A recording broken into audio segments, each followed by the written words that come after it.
Sebuah cerita yang datang dari teman kita semua yang namanya Putra. Yang katanya Mas Putra ini kerja di salah satu perusahaan otomotif ternama yang ada di daerah Jakarta. Dan untuk nama tempatnya itu sendiri tidak Mas Putra jelaskan karena untuk menjaga privasi perusahaan tersebut. Tapi katanya kantor Putra ini juga kebetulan berada di dekat pinggiran danau. Pemandangannya juga katanya enak. Kalau pagi-pagi atau siang hari sering ngelihat atlet-atlet jet ski pada latihan. Pokoknya enak lah katanya.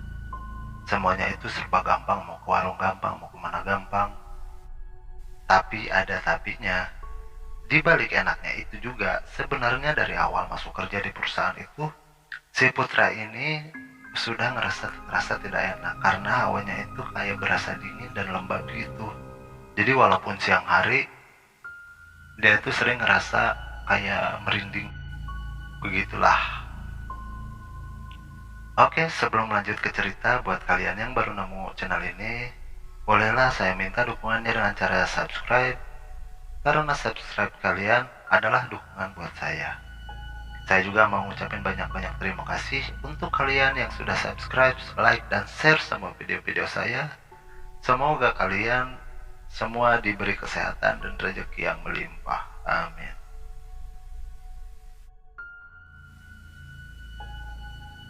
Oke, sebelum teman-teman mendengarkan ceritanya, siapkan headset kalian, matikan lampu, cerita horor segera dimulai.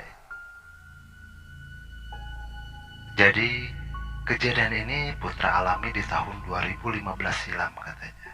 Waktu Putra lagi dikejar-kejar deadline untuk membuat materi akhir tahun. Jadinya Putra terpaksa masuk kerja di hari Minggu. Yang sebenarnya Putra itu malas banget kalau kerja sendirian di kantor. Karena seringnya dengar banyak kejadian-kejadian aneh di kantornya, gak peduli siang atau malam, pasti ada kejadian. Terutama kalau keadaan kantor lagi sepi.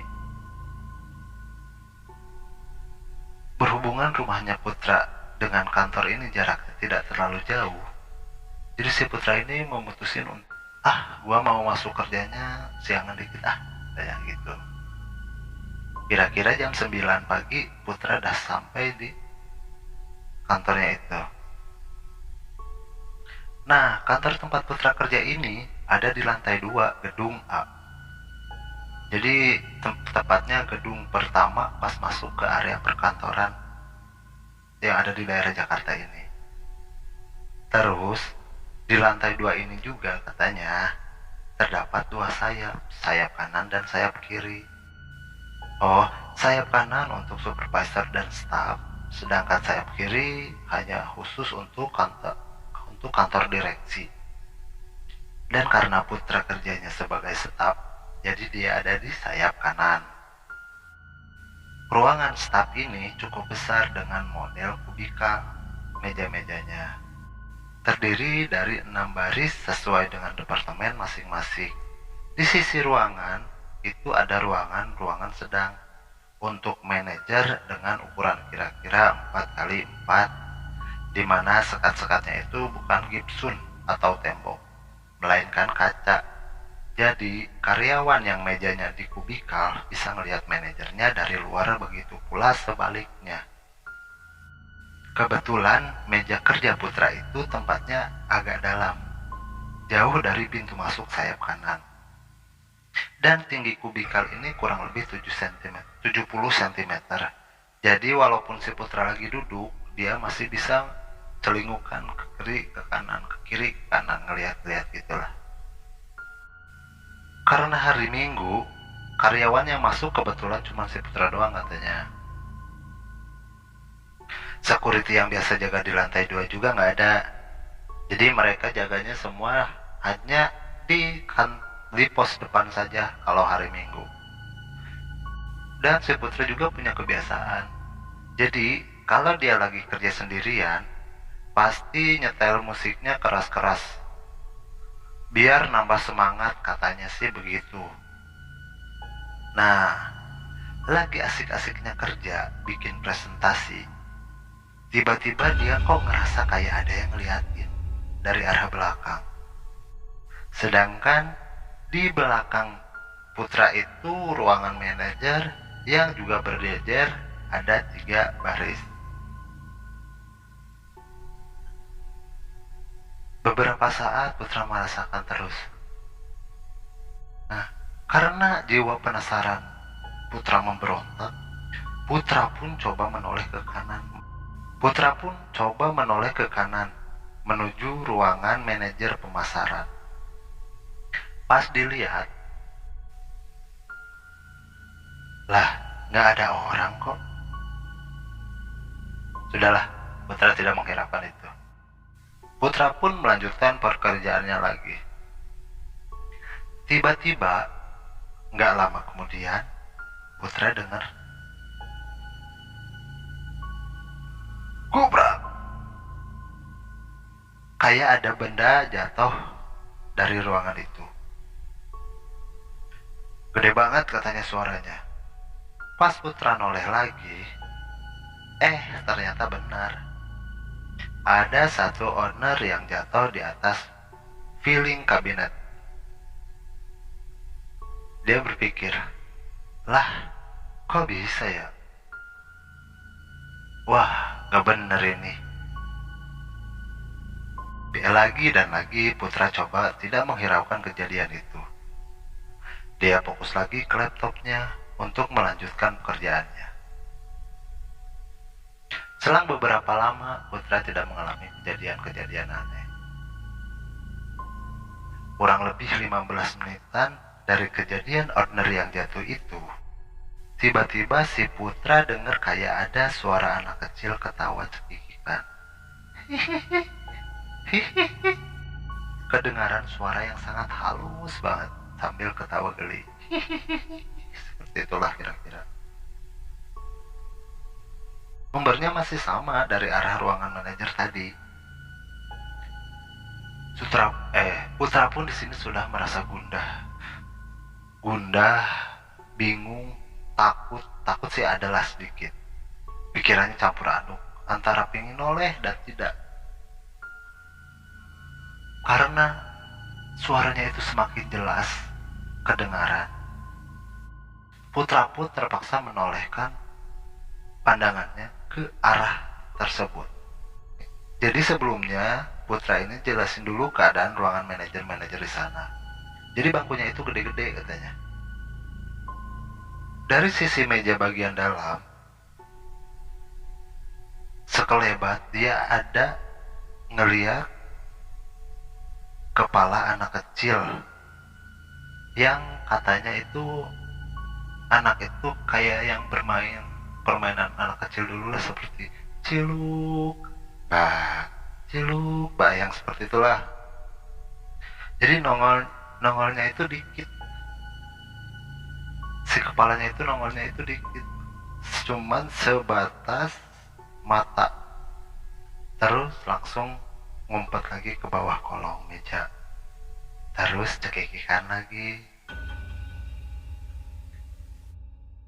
Nah, si Putra juga ngejelasin dulu, sejujurnya dia itu katanya sangat takut sama setan modelan anak-anak kecil dan juga kayak setan nenek-nenek gitu.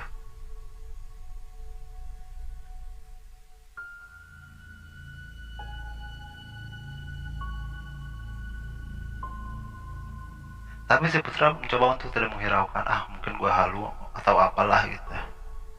Akhirnya si Putra fokus lagi lah ke kerjaannya. Dia tambahin gedein lagi tuh suara musiknya.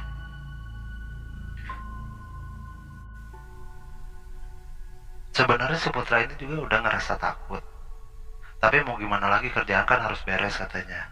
Jadi fokusin lagi dia ke laptop. Terus dia itu membesarkan volume musiknya itu semakin kencang. Karena dalam pikiran dia itu, gua nggak bisa kabur dari sini. Karena satu-satunya jalan ke pintu keluar, ya mau nggak mau harus lewatin ruangan manajer ini, ruangan manajer itu. Jadi setelah Putra udah mulai agak tenang, ternyata suara cekikikan anak itu pindah tempat. Padahal pintu ruangan manajer itu semua pada posisi tertutup. Dan sekarang suaranya itu ada di area kubikal, 2 baris di depan Putra. Putra pun sudah bingung sekarang. Dia pun ngerasain takut, tapi nggak bisa ngelakuin apa-apa karena rasa takutnya itu. Gerakin tangan ataupun kaki sedikit aja sudah berasa takut banget katanya. Dan karena suara itu persis di arah depan Putra, jadi kata si Putra itu nggak usah ngerubah posisi kepala aja, sudah pasti kelihatan. Karena dan karenanya lagi, rasa penasaran lebih tinggi di atas rasa takutnya Putra. Si Putra ini memberanikan diri melihat ke arah depan.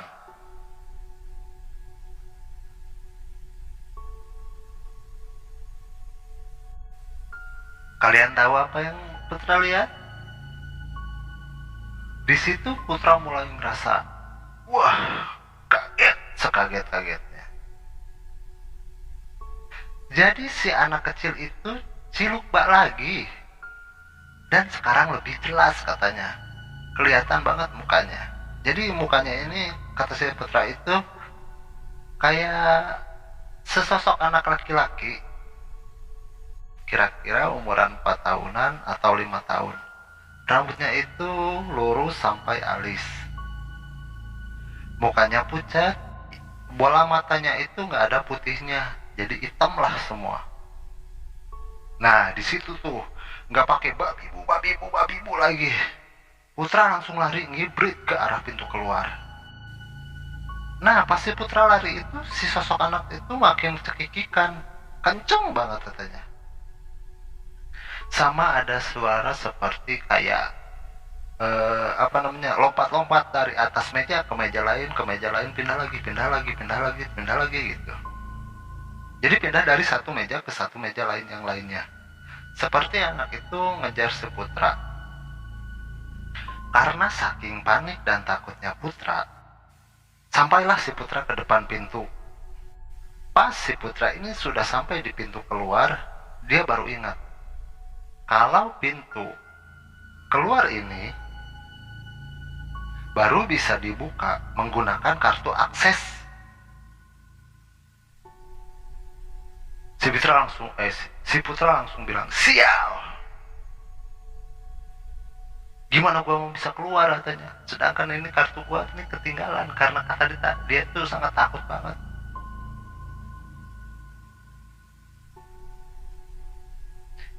Di situ Putra mulai bingung banget katanya. Di situ si Putra bingung dan gimana katanya, tegang. Gimana lah kayak orang-orang yang ketakutan gitu ya. Jadi mikir, gua mendingan balik lagi ke meja atau gua dobrak nih pintu gitu. Tapi dia mikir lagi, gua percuma nih ngedobrak pintu ini, karena gak bakalan bisa kebuka. Soalnya pintunya tuh terbuat dari sari kaca yang sangat tebal banget.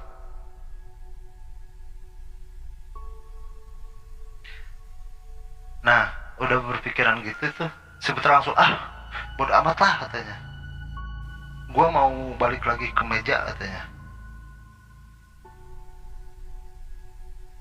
Pas Putra balik badan, untungnya sosok anak kecil itu sudah menghilang dan gak pikir panjang lagi. Langsung gua nih katanya ngibrit ke mejanya lagi untuk ngambil untuk ngambil kartu.